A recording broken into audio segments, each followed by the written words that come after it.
June 2025-এর আগে লিফটের ক্রয়াদেশ, ঋণপত্র খোলা, প্রস্তুত পর্যায়ে জাহাজীকরণ অবস্থায় এবং বন্দরে শুল্কায়ন পর্যায়ে সহস্রাধিক লিফট প্রক্রিয়াধীন। হঠাৎ করে এই পরিমাণ লিফট, যা পূর্বের শুল্ক হার 25.75%, এটা টিটিআই বলা হয়, বিক্রয় করা হয়েছে।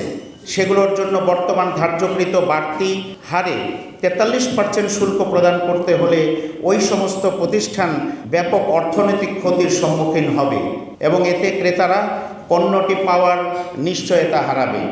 লিফটের পরিষেবা রক্ষণাবেক্ষণ সহজলভ্য এবং সুলভের জন্য যন্ত্রাংশের উপরে অতিরিক্ত শুল্ক ও ভ্যাট হ্রাসের আবেদন জানাচ্ছি।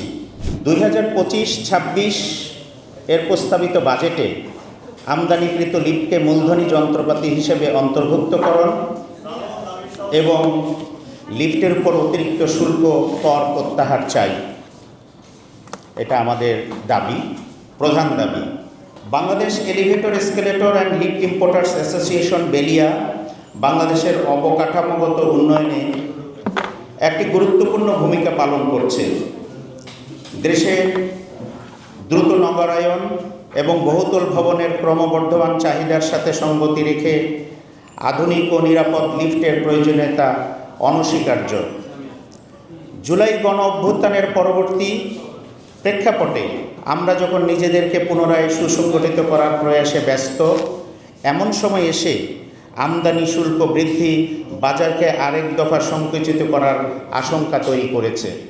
পক্ষান্তরে সম্প্রতি ঘোষিত বাজেটে মূলধনী যন্ত্রপাতির সংজ্ঞা এবং শুল্ক কাঠামো পর্যালোচনা করে আমাদের দৃষ্টিগোচর হয়েছে যে সম্পূর্ণ আমদানিকৃত লিফটকে মূলধনী যন্ত্রপাতি হিসেবে অন্তর্ভুক্ত করা হয়নি।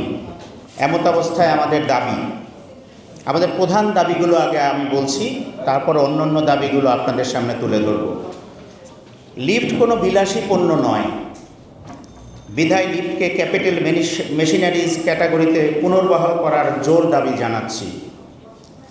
উল্লেখ্য যে বিগত সরকার প্ররোচিত হয়ে লিফটকে মূলধনী যন্ত্রপাতি থেকে বাণিজ্যিক পণ্য ক্যাটাগরিতে স্থানান্তর করে, যার ফলশ্রুতিতে তখন আমরা রাস্তায় প্রতিবাদ করতে বাধ্য হই, কিন্তু বিগত সরকার তা আমলে নেন নাই। লিফট বিক্রয় এবং চুক্তি সম্পাদনের পরে উৎপাদন ও আমদানি করা পর্যন্ত দীর্ঘ সময়ের প্রয়োজন হয়।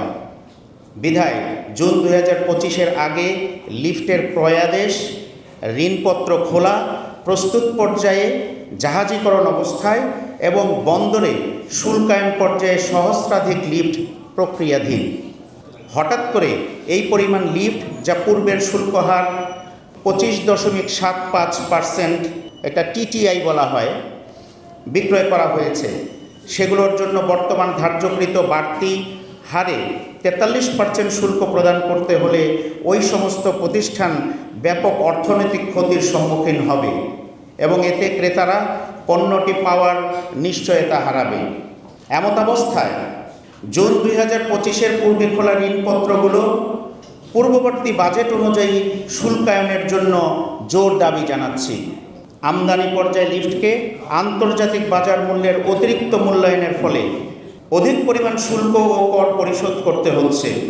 এখানে উল্লেখ্য যে লিফটের ওজনের দিক দিয়ে বিবেচনা করলে তার 65% যন্ত্রাংশই লোহা ও স্টিলের সংমিশ্রণে তৈরি, 25% কনক্রিটের ব্লক, অবশিষ্ট 10% ইলেকট্রিক্যাল ও ইলেকট্রনিক্স যন্ত্রাংশ দ্বারা তৈরি।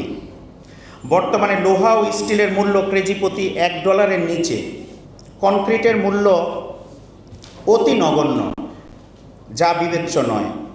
তথাপি বিগত সরকারের সময় থেকে লিফটের মূল্য নির্ধারিত হয়েছিল কেজি প্রতি $3, যা বাস্তবসম্মত হওয়া অত্যন্ত জরুরি।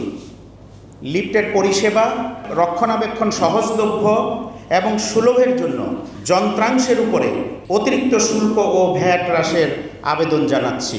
ক্লোজিং রিমার্কসে আমরা আসছি। এখন সরকারের সহযোগিতায় এই শিল্পের একমাত্র সংগঠন বেলিয়ার সংশ্লিষ্টতা এবং অর্জিত অভিজ্ঞতার আলোকে করণীয়।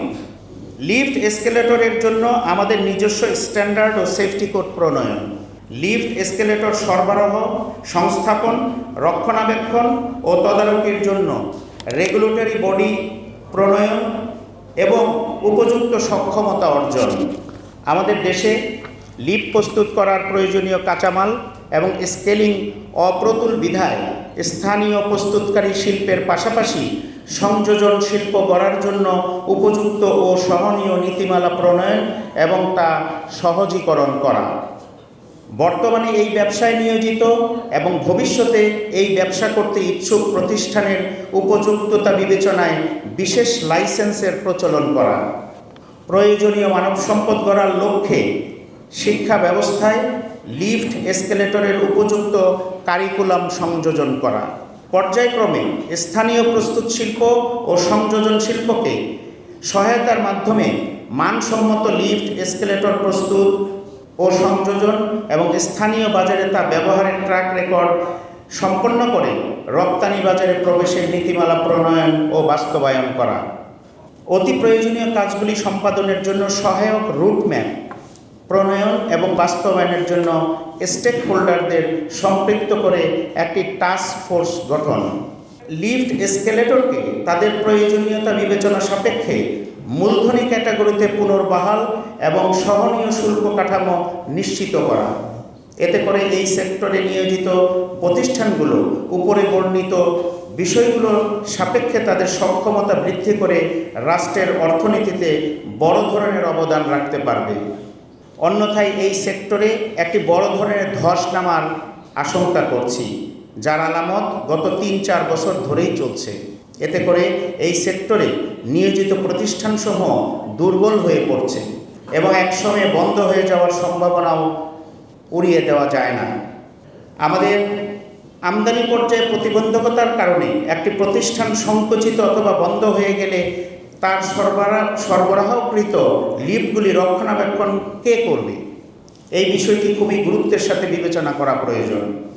কাস্টমস হতে লিফট আমদানির ক্ষেত্রে অ্যাসোসিয়েশনের ছাড়পত্র গ্রহণ বাধ্যতামূলককরণ। উপরোক্ত বিষয়গুলো বিবেচনা করে বাজেট পরবর্তী আলোচনায় সম্পূর্ণ আমদানিকৃত লিফটকে মূলধনী যন্ত্রপাতি হিসেবে অন্তর্ভুক্ত করার এবং এর উপর আরোপিত শুল্ক হার যৌক্তিক পর্যায়ে হ্রাস করার বিষয়টি পুনর্বিবেচনা করা হোক। আমরা বিশ্বাস করি এই পদক্ষেপ দেশের অবকাঠামোগত উন্নয়ন এবং অর্থনৈতিক অগ্রগতিতে উল্লেখযোগ্য অবদান রাখবে। পরিশেষে বলতে চাই, সরকারের সুনজর থাকলে বিগত 50 বছরের অধিক সময়ে অর্জিত আমাদের সক্ষমতা ব্যবহার করে আমরা বাংলাদেশকে একটি টেকসই লিফট শিল্প উপহার দিয়ে উন্নয়নের ধারাবাহিকতা বজায় রাখতে সক্ষম হব বলে বিশ্বাস করি।